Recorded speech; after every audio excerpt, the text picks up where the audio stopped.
नमस्कार। Welcome to Nursing Smart. Nursing Smart के YouTube channel में आप सभी का एक बार फिर से स्वागत है।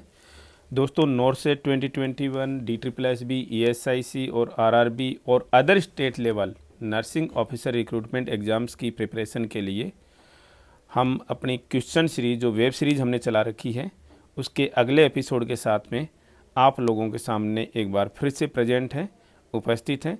तो चलिए बिना समय गंवाए शुरू करते हैं। पहला क्वेश्चन है, emergency store of platelets is. Emergency store platelets का क्या होता है? लीवर है, स्प्लीन है, ब्रेन है या किडनी है? तो दोस्तों आपको मैं यहाँ पर एक चीज़ बता दूँ बिना ज़्यादा एक्स्ट्रा टाइम लिए। देखिए दोस्तों, मैं यहाँ पर थ्योरी भी क्लियर करा रहा हूँ। बहुत ही जल्द हम लाइव भी आएंगे, लाइव सेशंस भी करेंगे, थ्योरी सेशंस भी करेंगे। क्वेश्चन आंसर्स मैं यहाँ पर आपको लोगों को करा दे रहा हूँ, बहुत ही मतलब डिटेल में करा रहा हूँ। ऐसे नहीं कि क्वेश्चन आंसर करा दिए, क्वेश्चन बताया उसका आंसर बता दिया। प्लेटलेट्स का इमरजेंसी स्टोर क्या है? पहली बात, प्लेटलेट्स क्या हैं आप सभी को पता है। एक तरीके की ब्लड सेल्स हैं, तीन तरीके की होती हैं। एक आरबीसीज हैं, दूसरी डब्ल्यूबीसीज हैं और तीसरी प्लेटलेट्स हैं। सभी को पता है, कोई ज़्यादा इसमें कोई कन्फ्यूजन की कोई बात ही नहीं है। अब प्लेटलेट्स का इमरजेंसी स्टोर क्या होता है? तो दोस्तों एक दो चीज़ें मैं आपको बता दूं। प्लेटलेट्स का नॉर्मल नंबर कितना, नॉर्मल रेंज क्या है, नॉर्मल काउंट कितना है इसका, नॉर्मल काउंट्स क्या है इसके, तो बता दूं 1 क्यूबिक मिलीमीटर ब्लड में इनका जो काउंट है वो कितना का आता है जी? 1.5 लाख से लेकर के 3.5 लाख तक का पर क्यूबिक मिलीमीटर ऑफ ब्लड। अब आपको ये 1.5 लाख से 3.5 लाख, कहीं पर 4 लाख तक का भी, 4.5 लाख तक का भी लिखा हुआ मिल जाएगा। 4, 4.5 ज़्यादा हो जाती रेंज, लेकिन 1.5 लाख से 3.5 लाख क्यूबिक पर मिलीमीटर ब्लड जो है इनका नॉर्मल काउंट है। पहली चीज़, इनका एवरेज जो लाइफ स्पान है वो 8 से 11 दिन तक का ही होता है। प्लेटलेट्स जो हैं वो 8 से 11 दिन के अंदर ख़त्म हो जाती हैं। ठीक है, कौन ख़त्म करता है? वही स्प्लीन ख़त्म करती है इनको भी। स्प्लीन में कौन दोस्तों? मैक्रोफेजेज। और मैक्रोफेजेज के बारे में मैंने आपको बता दिया था क्या होती हैं। एक तरीके की मोनोसाइट्स होती हैं जो कि माइग्रेट करके किसी टिश्यू के अंदर चली गई हैं, उन्हें हम मैक्रोफेजेज कह लेते हैं। थोड़ी सी बड़ी हो जाती है साइज के अंदर। एक ही चीज़। अब यहाँ पर हमारा क्वेश्चन तो एकदम से अलग है। क्वेश्चन हमारा क्या है कि इसका इमरजेंसी स्टोर कहाँ है? प्लेटलेट्स। प्लेटलेट्स दोस्तों ब्लड वेसल्स के अंदर, मतलब सर्कुलेशन में भी है। ब्लड वेसल्स के अंदर है तो सर्कुलेशन में भी है, लेकिन ज़्यादा कहाँ पर है? ज़्यादा सर्कुलेशन में नहीं है। मतलब 1/3 ऑफ प्लेटलेट्स जो हैं वो कहाँ रहती हैं? वो स्प्लीन के अंदर रहती हैं। क्यों रहती हैं भाई? रादर देन सर्कुलेशन क्यों रहती हैं उस स्प्लीन के अंदर? ताकि किसी इमरजेंसी से निपटा जा सके। अब कैसी इमरजेंसी जी? जैसे कोई एक्सेसिव ब्लीडिंग हो गई, उस कंडीशन में, एक्सेसिव ब्लीडिंग की कंडीशन में ये प्लेटलेट्स फिर जो क्या होंगी? रिलीज होंगी यहाँ से। तो अब आपको समझ लीजिए एक ये चीज़ कि इमरजेंसी स्टोर प्लेटलेट्स का कौन है? स्प्लीन है। कितनी प्लेटलेट्स यहाँ पर? मान लीजिए टोटली 100 प्लेटलेट्स हैं, ऐसे बोल दिया मैंने। 100 प्लेटलेट थोड़ा ना होती हैं भाई, 1 क्यूबिक मिलीमीटर ब्लड के अंदर ही हो जाती है 1.5 से 3.5 लाख। तो मैंने एक एग्जांपल बता रहा हूँ कि 100 प्लेटलेट्स हमारी बॉडी के अंदर, टोटल 100 प्लेटलेट्स हैं, तो उनमें से at any point of time 30 platelet जो हैं वो कहाँ पर होती हैं? स्प्लीन के अंदर होती हैं। किस लिए? इमरजेंसी स्टोर है। क्या होगा? एक्सेसिव ब्लीडिंग की कंडीशन में ये रिलीज हो जाएंगी। ठीक है दोस्तों, तो ये क्वेश्चन आपका आई होप एकदम अच्छे से क्लियर होना चाहिए। चलिए मूव करते हैं नेक्स्ट क्वेश्चन की तरफ। Extrinsic pathway of coagulation takes place in. अब देखिए एक्सट्रिंसिक पाथवे जो है कोगुलेशन का जो है वो कहाँ पर होता है, ये आपको अच्छे से एक चीज़ पता होनी चाहिए। अब देखिए कोगुलेशन के 2 पाथवे होते हैं। कोगुलेशन के कौन से पाथवे जी? 2 पाथवे होते हैं। एक होता है एक्सट्रिंसिक पाथवे, दूसरा होता है क्या? Intrinsic pathway. क्लियर है एक चीज ये आपको? एक एक्सट्रिंसिक पाथवे होता है, एक इंट्रिंसिक पाथवे होता है। दोनों में डिफरेंस क्या है? एक्सट्रिंसिक का मतलब देखिए आप, नाम से समझ में आ रहा है कि नहीं आ रहा? एक्सट्रिंसिक का मतलब एक्स्ट्रा, एक्स्ट्रा। इंट्रिंसिक का मतलब इन। देखिए एक्स्ट्रा मतलब बता रहा हूं इनमें लिखा हुआ क्या। एक्स्ट्रा का मतलब हमेशा आउटसाइड। मतलब साइंसेज में, बायो साइंसेज में जब भी ये एक्स्ट्रा लिखा हुआ था, इसका मतलब लगभग इसका मतलब क्या है, आउटसाइड। इंट्रिंसिक का मतलब ये क्या है, इन। लेकिन कहाँ बाहर और कहाँ अंदर, कोगुलेशन किससे रिलेटेड होता है, ब्लड वेसल से। तो ये कहाँ हो गया भाई, outside of blood vessels, outside of blood vessels. अब आउटसाइड ऑफ ब्लड वेसल्स कहाँ हो गया जी, जब चोट लगी, कोगुलेशन की बात आई तो आउटसाइड ऑफ ब्लड वेसल्स क्या है, टिश्यू है। और कैसा टिश्यू है, डैमेज्ड टिश्यू। इसका मतलब extrinsic pathway takes place in damaged tissue. Clear है चीज। इंट्रिंसिक पाथवे कहां होता है जी, इंट्रिंसिक मतलब अंदर ही, अंदर ही कहां जी, ब्लड वेसल के अंदर ही। क्लियर है ना, ब्लड वेसल के अंदर ही। और कौन सी ब्लड वेसल, जिसको चोट लग गई है, मतलब डैमेज्ड ब्लड वेसल के अंदर। एक तो ये चीज आपको हमेशा क्लियर हो जानी चाहिए कि इसके जो दो पाथ हैं कोगुलेशन के, एक एक्सट्रिंसिक होता है, एक इंट्रिंसिक होता है। एक्सट्रिंसिक का मतलब आउटसाइड, आउटसाइड का मतलब टिश्यू डैमेज के अंदर, और इंट्रिंसिक का मतलब क्या होता है, डैमेज ब्लड वेसल के अंदर। ये चीज आप लोगों को क्लियर हो जानी चाहिए। अब एक दो चीजें आप लोगों को और बता देता हूं मैं इससे रिलेटेड, वो क्या है जी, यहां वापस मैं ले रहा हूं स्क्रीन पे। एक होता है एक्सट्रिंसिक, एक होता है इंट्रिंसिक। क्लियर है। एक्सट्रिंसिक पाथवे कहां पर है, डैमेज टिश्यू के अंदर है। इंट्रिंसिक पाथवे कहां है जी, ब्लड वेसल के अंदर। समझ जाएंगे आई होप आप लोग सभी लोग, ठीक है ना। एक्सट्रिंसिक पाथवे कैसे काम करता है, बहुत ही फास्ट काम करता है। चीजें दिमाग में रखनी है दोस्तों। एक्सट्रिंसिक पाथवे मतलब जो टिश्यू के अंदर हो रहा है, बहुत फास्ट होता है और विद इन सेकंड्स कंप्लीट होता है, मतलब विद इन सेकंड्स ही अपना काम कर जाता है आउटसाइड द ब्लड वेसल, मतलब टिश्यू के अंदर। और टिश्यू के अंदर काम करके क्या करता है, टिश्यू फैक्टर रिलीज करता है। क्या रिलीज करता है भाई, टिश्यू फैक्टर। और इस टिश्यू फैक्टर को हम दूसरा नाम क्या देते हैं, thromboplastin. Thromboplastin, thromboplastin, tissue factor या थ्रोम्बोप्लास्टिन, दोनों एक ही नाम है जी, ठीक है ना। एक्सट्रिंसिक पाथवे बहुत फास्ट होता है, सेकंड्स के अंदर चलता है, और टिश्यू फैक्टर या थ्रोम्बोप्लास्टिन रिलीज करता है। Intrinsic factor damaged blood vessel के अंदर प्ले हो रहा है, यानी थोड़ा सा स्लो है।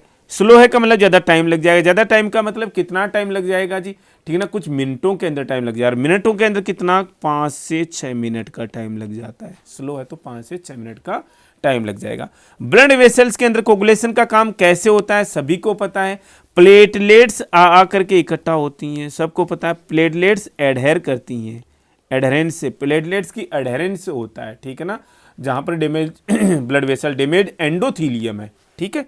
ये दोनों चीजें मिलकर के क्या करती हैं, क्या करती हैं, कोगुलेशन के कॉमन पाथवे का, कॉमन पाथवे की शुरुआत करती हैं। और कैसे करती हैं जी, कॉमन पाथवे का पहला स्टेप बनाती हैं। और क्या कहते हैं उसको हम, prothrombin activator, prothrombin activator. Please ध्यान में रखिएगा जी। तो इतनी सारी चीजें दोस्तों मैंने आपको बता दी हैं यहाँ पर। अब ये प्रोथ्रोम्बिन एक्टिवेटर क्या काम करता है, मतलब प्रोथ्रोम्बिन को एक्टिवेट करेगा, यानी इनएक्टिव प्रोथ्रोम्बिन को एक्टिव में बदलेगा। प्रोथ्रोम्बिन किस पे काम करेगा, थ्रोम्बिन पे काम करेगा चीज, ठीक है ना। वो इनएक्टिव को एक्टिव में बदलेगा, मतलब कि प्रोथ्रोम्बिन एक्टिवेटर किस पे, प्रोथ्रोम्बिन पे काम करेगा, प्रोथ्रोम्बिन एक्टिवेटर, और इसको इनएक्टिव को प्रोथ्रोम्बिन एक्टिव में बदल जाएगा, ठीक है ना। अब ये प्रोथ्रोम्बिन एक्टिव किस पे काम करेगा जी, किस पे काम करेगा, थ्रोम्बिन पर, थ्रोम्बिन पर, ठीक है। थ्रोम्बिन ये कैसा है, इनएक्टिव है अगेन, तो इसको एक्टिव थ्रोम्बिन में बदल देगा, एक्टिव थ्रोम्बिन में। क्लियर। ये थ्रोम्बिन अगेन किस पे काम करेगा, फिब्रिनोजन पे एक्ट करता है। किस पे भाई, फिब्रिनोजन पर। और फिब्रिनोजन को किस में बदल देगा, फाइब्रिन में बदल देगा, ठीक है ना, इनसोल्यूबल फाइब्रिन के अंदर बदल देता है। तो ये प्रोसेस है दोस्तों किसका, कोगुलेशन का। हमारे क्वेश्चन की तरफ मूव करते हैं, हमारा क्वेश्चन सोल्व हो चुका है, कई क्वेश्चन कर लिए हमने इसमें। Extrinsic pathway of coagulation takes place in, कहां पर होता है, हमने देखा, देखो extra outside of the blood vessel, मतलब डैमेज टिश्यू में, डैमेज टिश्यू के अंदर। आंसर आ गया।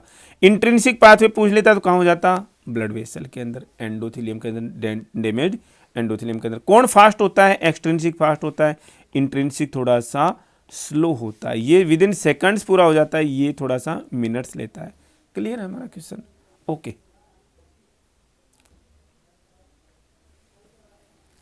नेक्स्ट क्वेश्चन की तरफ मूव करते हैं। विटामिन के is not essential for the synthesis of clotting factor.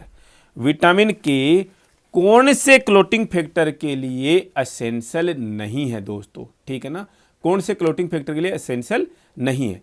तो अब हमें यहाँ पर सबसे पहली बात तो यहाँ पर नाम आया, देखो क्लोटिंग फैक्टर्स का, किसका नाम आ गया, क्लोटिंग फैक्टर्स का। तो आप सभी को पता है कितने क्लोटिंग फैक्टर्स हम पढ़ते हैं, टोटल 12 पढ़ते हैं, नंबर तो हम इनका 13 तक पढ़ते हैं, लेकिन एक क्लोटिंग फैक्टर ऐसा है जिसको अब क्लोटिंग फैक्टर नहीं माना जाता, किसको जी, क्लोटिंग फैक्टर नंबर 6, लेकिन नंबरिंग वैसी की वैसी रह गई, हम आज की डेट में इसको छोड़ देते हैं, ठीक है ना।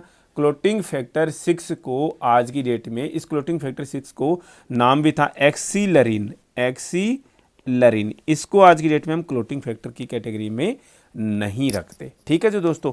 तो दोस्तों इसके अलावा और क्लोटिंग फैक्टर्स कौन कौन से हैं, 12 क्लोटिंग फैक्टर्स हैं, आपको सबको पता होना चाहिए और सबको याद रहना चाहिए, क्योंकि यहाँ से फ्रिक्वेंटली क्वेश्चन आता है दोस्तों, यहाँ से क्या आता है, फ्रीक्वेंटली क्वेश्चन आता है, और मैं आपको लिख करके बताऊंगा, फिर उसका निमोनिक बताऊंगा। सभी लोगों को पता होता है आज की डेट में निमोनिक के बिना काम नहीं चलता जी। तो क्लोटिंग फैक्टर 1 कौन सा है, फिब्रिनोजन है, फिब्रिनोजन। क्लोटिंग फैक्टर 2 कौन सा है, प्रोथ्रोम्बिन। क्लोटिंग फैक्टर 3 कौन सा है जी, टिश्यू फैक्टर, जो हमने अभी पढ़ा, टिश्यू फैक्टर या थ्रोम्बोप्लास्टिन। कहां पढ़ा था, टिश्यू फैक्टर कौन रिलीज करता है, डैमेज्ड टिश्यू रिलीज करता है। टिश्यू फैक्टर 4 कौन है, बहुत बार क्वेश्चन आया दोस्तों एग्जाम्स के अंदर, कैल्शियम आयंस जो हैं वो tissue factor 4, sorry clotting factor 4 का काम करते हैं। टिश्यू फैक्टर 5 का क्या नाम है, लेबाइल फैक्टर। दोस्तों वेट कीजिए, मैं आपको अभी इनके सबको निम्नलिखित लिख करके बताऊंगा। टिश्यू फैक्टर 6 अब आज की डेट में कोई है ही नहीं, तो नहीं मानते हम इसको। 7 कौन है, 7 कौन है भाई, स्टेबल फैक्टर है। 7 का नाम क्या है जी, स्टेबल फैक्टर है। 8 का क्या नाम है, clotting factor 8 anti haemophilic factor, पूरा लिखना है आपको, मैं तो बता दे रहा हूं, एंटी हीमोफिलिक फैक्टर ए, क्लियर है। क्लोटिंग फैक्टर 9 क्या है, इसको हम बोलते हैं क्रिसमस फैक्टर के नाम से भी बोलते हैं, क्या बोलते हैं जी, क्रिसमस फैक्टर के नाम से बोलते हैं। दूसरा नाम भी है इसका anti haemophilic factor B, anti haemophilic factor B के नाम से बोलते हैं 9 को। 10 को किसके नाम से, ये भी एग्जाम से रिपीटेडली क्वेश्चन आ चुका है। 10 का स्टुअर्ट प्रोवर फैक्टर, स्टुअर्ट प्रोवर फैक्टर। 11 का क्या नाम है, बहुत बार क्वेश्चन आया जी 10th का जी, सभी के लगभग सभी के क्वेश्चन आ चुके हैं। 11 का क्या नाम है, plasma thrombo antecedent, PTA, plasma thromboantecedent thrombo antecedent. 12 का क्या नाम है दोस्तों, सॉरी 12 दो ही है, 12 का क्या नाम है, हैजमैन फैक्टर। बहुत बार क्वेश्चन आया है, हैजमैन या हैगमैन जो भी बोलिए, हैजमैन फैक्टर है। और लास्ट 13 का क्या नाम है, 13 का नाम fibrin stabilising factor, stabilising factor. तो दोस्तों ये टोटल 12 क्लोटिंग फैक्टर्स कैसे याद रखोगे। फर्स्ट को फिब्रिनोजन को freshers party tonight, freshers party tonight, come let's, freshers party tonight, come let's Singh,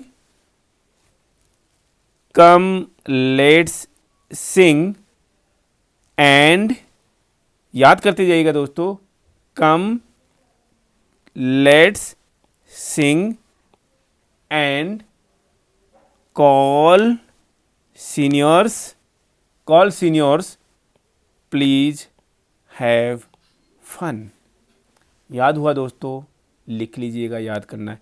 freshers party tonight, come let's sing and call seniors please, please इसके आगे हैव फन, क्लियर।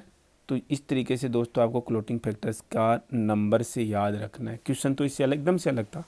क्वेश्चन क्या हमारा, vitamin के is not essential for clotting factors. अब बात आई vitamin के की। Vitamin के जो है वो 4 क्लोटिंग फैक्टर्स के सिंथेसिस के लिए बहुत ही ज़्यादा इम्पोर्टेंट है। और वो क्लोटिंग फैक्टर्स क्या हैं दोस्तों? क्लोटिंग फैक्टर 2, क्लोटिंग फैक्टर 7, 2, 7, 9 और 10। कैसे याद रखोगे दोस्तों? मैं ऐसे याद रखा मैंने, 2 + 7 = 9 एंड 10। देखिएगा, अब अपना अपना हिसाब किताब है। 2, 7, 9 और 10 इन क्लोटिंग फैक्टर्स के सिंथेसिस के लिए कौन चाहिए? विटामिन के चाहिए। क्लियर है? कौन चाहिए जी इनके सिंथेसिस के लिए? विटामिन के का होना जरूरी है। तो ये बहुत इंपॉर्टेंट क्वेश्चन है। इनमें से कौन एसेंशियल, किसके विटामिन के not essential for the synthesis of? 2 के लिए चाहिए क्या? चाहिए। 3 के लिए नहीं चाहिए। 9 के लिए चाहिए। 10 के लिए चाहिए। आंसर क्या हो गया? बी। क्लियर? नेक्स्ट क्वेश्चन की तरफ मूव करते हैं। हेजमैन factor is clotting factor.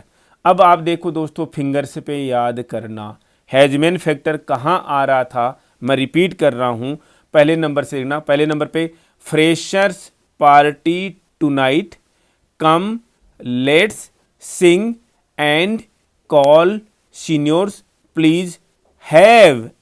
Have का एच मीन्स हेजमैन फैक्टर। कितने पे आ रहा है दोस्तों? ये 11 पे ही आ रहा है, लेकिन एक नंबर बढ़ा देना दोस्तों। क्यों? 6 नंबर बड़ा नहीं है। इसका मतलब क्लोटिंग फैक्टर 12 जो है, क्लोटिंग फैक्टर 12 जो है वो क्या है? हेजमैन फैक्टर है। क्या है भाई? ये हेजमैन फैक्टर। ध्यान रखना दोस्तों, किसके बाद में? 5 के बाद में 1 नंबर बढ़ा देना आप, ठीक है ना, क्योंकि 6वां हमने नहीं लिखा हुआ। तो हेजमैन फैक्टर क्लोटिंग फैक्टर 12 का नाम है। Clear? Okay, next question. Which one of the following is not a clotting factor? इनमें से कौन सा क्लोटिंग फैक्टर नहीं है जी? क्लोटिंग फैक्टर 4 है, 5 है, 6 को हटा दिया गया है, 7 है। इसका पहले नाम क्या था जी? एक्सीलरीन। याद रखना, लेटर ऑन पाया गया कि ये क्लोटिंग फैक्टर का काम नहीं करता, इसलिए इसको क्लोटिंग फैक्टर से हटा दिया हमने। Next question is blood plasma comprises of water. Blood plasma में कितना वाटर होता है दोस्तों? पहले देखो, इससे रिलेटेड मैं चीज़ें मैं आपको कुछ बता देता हूँ। क्या चीज़ें? कि ब्लड जो है हमारा किससे बना हुआ है जी? ब्लड के अंदर होता है एक तो प्लाज्मा, और ब्लड प्लाज्मा जिसको बोलते हो, दूसरा होती हैं ब्लड सेल्स। क्लियर है? ब्लड हमारा बना हुआ है 2 चीज़ों से, एक है ब्लड प्लाज्मा, दूसरी है ब्लड सेल्स। ब्लड प्लाज्मा थोड़ा ज़्यादा होता है। कितना होता है जी? 55% होता है। और ब्लड सेल्स कितनी होती हैं बच्ची? 45% ब्लड सेल्स हैं। पहली चीज़ तो ये दिमाग में रखना। इस ब्लड प्लाज्मा का 90 से 92% तक क्या होता है? वाटर होता है। क्लियर? ध्यान रखना, ब्लड प्लाज्मा का 90 से 92% तक वाटर होता है दोस्तों। किसी बुक में आपको 95% भी लिखा हुआ मिल सकता है, लेकिन मेरे हिसाब से गलत है वो। The correct answer is 90%। Blood ऐसे इतनी नज़दीकी रेंज देनी नहीं चाहिए थी क्वेश्चन में। The blood plasma comprises of 90% of water. कितना जी? 90% ऑफ वाटर जो ब्लड प्लाज्मा के अंदर जो है वो क्या होता है? वाटर होता है। क्लियर है? अब इसके अलावा मतलब क्या होता है ब्लड प्लाज्मा के अंदर हमने पढ़ा भाई। और क्या क्या चीज़ें होती है ब्लड प्लाज्मा के अंदर? क्या होते हैं भाई? प्लाज्मा प्रोटीन्स होते हैं। आपको ध्यान है, प्लाज्मा प्रोटीन्स हमने ऑलरेडी डिस्कस कर लिए। मैं चाहता हूं दोस्तों आप लोग इन चीज़ों को ना कंटिन्यूसली पढ़ते रहें, ताकि चीज़ें आपको याद रहेंगी। प्लाज्मा प्रोटीन्स में सबसे ज़्यादा कौन होता है? एल्बुमिन होता है। दूसरे नंबर पर ग्लोब्यूलिन होता है। तीसरे नंबर पर क्या होता है? फिब्रिनोजन होता है। एल्बुमिन कितने एक होते हैं? लगभग 54%, ये 38% और ये 7%। 1% अदर्स होते हैं। तो ये चीज़ें आपको पता होनी चाहिए। Next question is pH of blood in human is. हमारे ब्लड की पीएच रटी हुई है जी हमने 7.5 to 7.45, और ये ब्लड के लिए न्यूट्रल पीएच है दोस्तों। ब्लड के लिए न्यूट्रल पीएच क्या है? 7.35 to 7.45। ये अपने आप में अल्केलाइन है, लेकिन हम अल्केलाइन नहीं बोलेंगे, हम इसको अल्कलोसिस नहीं बोलेंगे दोस्तों। ब्लड पीएच जो है वो अल्केलाइन साइड में होने का मतलब ये नहीं है हम इसको अल्कलोसिस बोल दें, नहीं, इसी से मानेंगे, इस रेंज से कम, मतलब pH less than 7.35 shall be called as acidosis. Clear? Blood pH more than 7.45 will be called as alkalosis. Clear है ना? कोई कंफ्यूजन नहीं होना चाहिए आपको इसमें। तो 7.35 से लेकर के 7.45 की जो ब्लड pH है वो नॉर्मल pH है। Okay, next question is normal level of serum bilirubin, बीच में आ गया, मिसलेनियस क्वेश्चन रख दिया मैंने। सीरम बिलीरुबिन का लेवल दोस्तों एग्जाम्स में बहुत बार पूछा गया है, नज़दीक की रेंज आती है इसकी, लेकिन आप कहीं पर भी उठा के देखोगे तो 0.1 से लेकर के 1.2 मिलीग्राम पर डेसीलीटर इसकी यूनिट होती है। 0.1 से लेकर के 1.2 मिलीग्राम पर डेसीलीटर इसकी यूनिट है। ये आपको कंठस्थ होना चाहिए, बाय हार्ट होना चाहिए जी आपको। Next question is which one of the following is not a component of the blood. Basic question है दोस्तों, आरबीसी ब्लड का कंपोनेंट है, डब्ल्यूबीसी हैं, थ्रोम्बोसाइट्स हैं, न्यूरॉन्स नहीं है। न्यूरॉन्स तो क्या होती हैं? नर्व सेल्स होती हैं। Next question is which of the following is not a plasma protein. दोस्तों अब इनमें से प्लाज्मा प्रोटीन कौन नहीं है? हम मायोसिन का नाम देखो, ऐसा नहीं है पहली बार सुना, लेकिन यहाँ पर पहली बार। एल्बुमिन है क्या प्लाज्मा प्रोटीन? यस, हमने बताया सबसे ज़्यादा प्लाज्मा प्रोटीन यही होती है 54%। ग्लोबुलिन है क्या? यस 38%। फिब्रिनोजन है क्या? यस 7%। मायोसिन जो है वो प्लाज्मा प्रोटीन नहीं है, तो प्रोटीन ये, लेकिन प्लाज्मा प्रोटीन का नाम नहीं है, ये मसल वगैरह में पाई जाती है। Next question is haemoglobin binds with oxygen and forms. हमने बताया हीमोग्लोबिन का एक मोलिक्यूल ऑक्सीजन के 4 मोलिक्यूल से बंद करके हीमोग्लोबिन ऑक्सीजन के साथ में बन जाता है, और ये क्या बोलते हैं दोस्तों? हम इसको ऑक्सी हीमोग्लोबिन बोलते हैं। क्या बोलते हैं? Oxy haemoglobin. Carbon dioxide mainly plasma में डिजोल्व होकर के ट्रांसपोर्ट होती है, ठीक है ना, 70% से ज़्यादा, लेकिन कार्बन डाइऑक्साइड भी हीमोग्लोबिन के साथ भी बाइंड होती है, और क्या बनाती है दोस्तों? Carboxy haemoglobin. मत बोल देना, मैंने लास्ट टाइम भी बताया था, और बहुत इंपॉर्टेंट क्वेश्चन है ये, कार्बामिनो हीमोग्लोबिन। मैंने याद भी रखना बताया था इसका मेरी तरह से, carb amino haemoglobin, carbamino haemoglobin, ठीक है। तो इस तरीके से याद रखना आपको। तो क्या है ये? ऑक्सीडाइड नहीं है, डीऑक्सीडाइड नहीं है, ऑक्सी हीमोग्लोबिन यस, हार्मोनी ऑक्सीनेज नहीं, ठीक है दोस्तों। Next question is life span of RBCs is 120 days. दोस्तों फिटल आरबीसीज का लाइफ स्पान क्या होता है, कितना होता है दोस्तों? यहाँ पर 20 क्वेश्चन डिस्कस कर रहा हूँ, इसका मतलब ऐसा नहीं कि हम 20 क्वेश्चन ही पढ़ रहे हैं। फिटल आरबीसीज का लाइफ स्पान 80 डेज का होता है, याद रखना है, बहुत इंपॉर्टेंट क्वेश्चन है। Next question is normal reticulocytes count is, यानी कि रेटिकुलोसाइट्स का काउंट जो है वो नॉर्मल में क्या होता है दोस्तों रेटिकुलोसाइट्स का नाम सुना है क्या? हमने मतलब मैंने कोचिंग में जब पढ़ा रहा हूँ तो उस समय डिस्कस कर लिया है क्लासेज के अंदर। नोट्स जब मैं आपको अवेलेबल करा दूंगा, मैं जब भी मार्केट में अवेलेबल होंगे, मेरी जो गाइड अवेलेबल होगी उसमें भी चीज़ें आपको बहुत ही मतलब डिटेल में मिलेंगी, मतलब प्रिसाइज और डिटेल में मिलेंगी चीज़ें। रेटिकुलोसाइट्स एक्चुअल में होती क्या है? मतलब नाम से तो लग रहा है एक तरीके की ब्लड सेल्स ही हैं, ब्लड सेल्स ही हैं दोस्तों। रेटिकुलोसाइट्स जो हैं, नई जो आरबीसीज पैदा हुई है ना, नई मतलब न्यूली प्रोड्यूस्ड आरबीसीज है, ठीक है। पहली चीज, आरबीसीज का मैच्योरेशन होता है दोस्तों, तो मैच्योरेशन का एक प्रोसेस है पूरा, और इसके बाद में मैच्योर आरबीसी बनती है, मैच्योर आरबीसीज बनती हैं, सबको पता है। तो इस मैच्योर आरबीसी के बनने से ठीक पहले जो फाइनल इमेच्योर आरबीसी होती है ना, फाइनल इमेच्योर आरबीसी, वही क्या कहलाती है दोस्तों? रेटिकुलोसाइट्स कहलाती है, दिमाग में रखना। फाइनल यानी इस मैच्योरेशन स्टेज में सबसे मैच्योर वाली स्टेज कौन सी है? आरबीसी की स्टेज कौन सी है? रेटिकुलोसाइट्स ही होती है। चीज क्लियर है ना, ठीक है। ये ब्लड के अंदर जब रेटिकुलोसाइट्स बन गई ना तब रिलीज हो जाती हैं। मतलब आरबीसीज ब्लड के अंदर किस फॉर्म में रिलीज होती हैं? रेटिकुलोसाइट्स की फॉर्म में। 2-3 दिन घूमती हैं और आरबीसीज के रूप में मैच्योर हो जाती हैं। ठीक है दोस्तों, तो ये इनका जो काउंट है ये बोन मेरो फंक्शन के लिए, बोन मेरो फंक्शन को डिटरमाइन करने के लिए काम में आता है दोस्तों। समझ में आ गया ना दोस्तों? आपको वापस रिपीट कर रहा हूं, ये नई नई आरबीसी होती हैं जो नई नई पैदा हुई हैं, ये मेच्योर होकर के मेच्योर आरबीसी बनाएंगी। तो दोस्तों इसकी भी स्टेजेस होती हैं, कैसे कैसे हम नहीं आता। प्रो नॉर्मोब्लास्ट, फिर अर्ली नॉर्मोब्लास्ट, इंटरमीडिएट नॉर्मोब्लास्ट, फिर लेट नॉर्मोब्लास्ट और फिर रेटिकुलोसाइट्स। तो मैच्योरेशन वाली स्टेज में जो सबसे मैच्योर स्टेज है वो क्या है? रेटिकुलोसाइट्स है।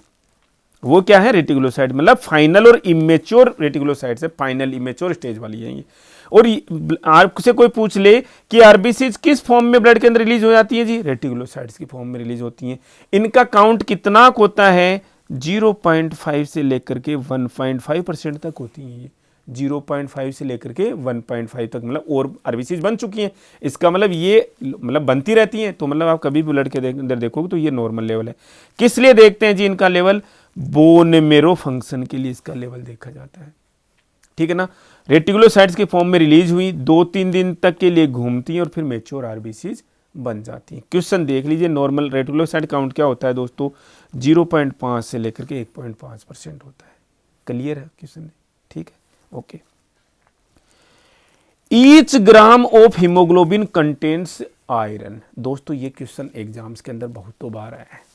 हर एक, मतलब हीमोग्लोबिन का 1 gram, 1 gram haemoglobin is equal to 3.47 क्या चीज? मिलीग्राम या ग्राम? Milligram iron. ये ध्यान में रखना है। 3.47 मिलीग्राम आयरन होता है कितने ग्राम एचबी में?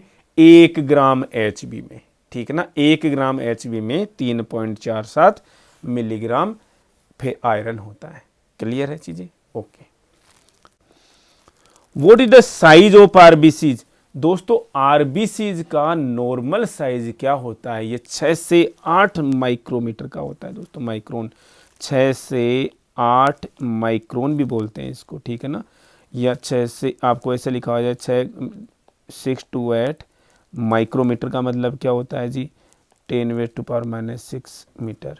ठीक है, 6 to 8 10⁻⁻6 मीटर।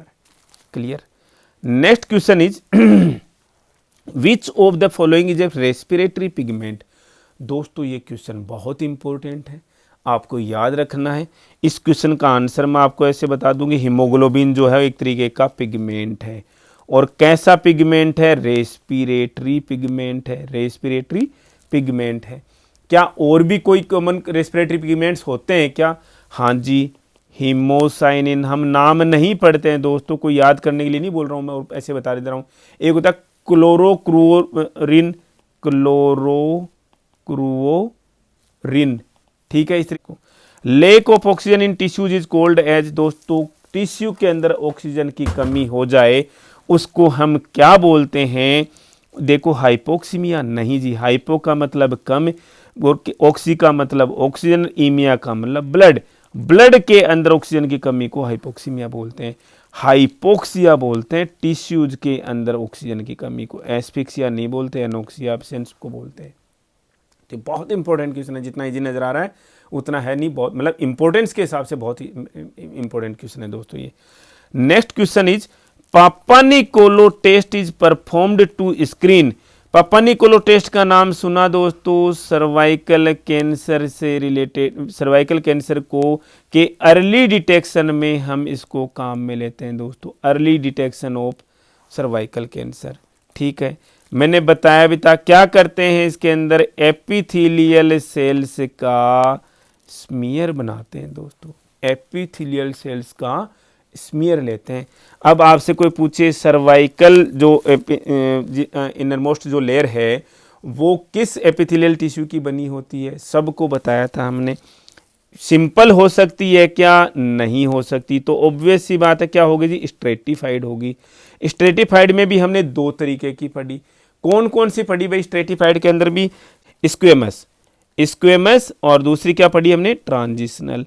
ट्रांजिशनल दोस्तों हमने किसके अंदर पढ़ा है, केवल यूरिनरी ब्लैडर और यूरेटर के अंदर पढ़ा है। स्क्वेमस किसके को हमने दो भागों में वापस बांट दिया, एक किरेटिनाइड और दूसरा नॉन किरेटिनाइड। किरेटिनाइड कहाँ पर होता है, ड्राई सरफेसेज पर होता है। ये क्या होता है जी, वेट सरफेसेज पर होता है। तो ये सर्विक्स जो है एक तरीके की वेट सरफेस है, वजाइना वेट सरफेस है। तो इसकी जो एपिथेलियल सेल्स है वो कौन सी एपिथेलियल टिश्यू है, ये non keratinized epithelial tissue, non keratinized squamous epithelial tissue, याद रखना है, स्ट्रेटिफाइड एपिथेलियल टिश्यू। तो इस तरीके से आपको चीज़ याद होनी चाहिए दोस्तों थैंक्स अ लॉट। इसके अंदर दोस्तों एक क्वेश्चन मैं टाइप नहीं कर पाया, नेक्स्ट वीडियो के अंदर हम डिस्कस कर लेंगे कौन सा क्वेश्चन रह गया था। इससे रिलेटेड पॉलीसाइथेमिया वेरा से लेकर के से रिलेटेड मैं 2-3 क्वेश्चन और आप लोगों के साथ डिस्कस करूंगा। तो हम ऑलरेडी थोड़ी तो हम यहाँ पर डिस्कस कर ही चुके हैं दोस्तों thank you, thanks a lot.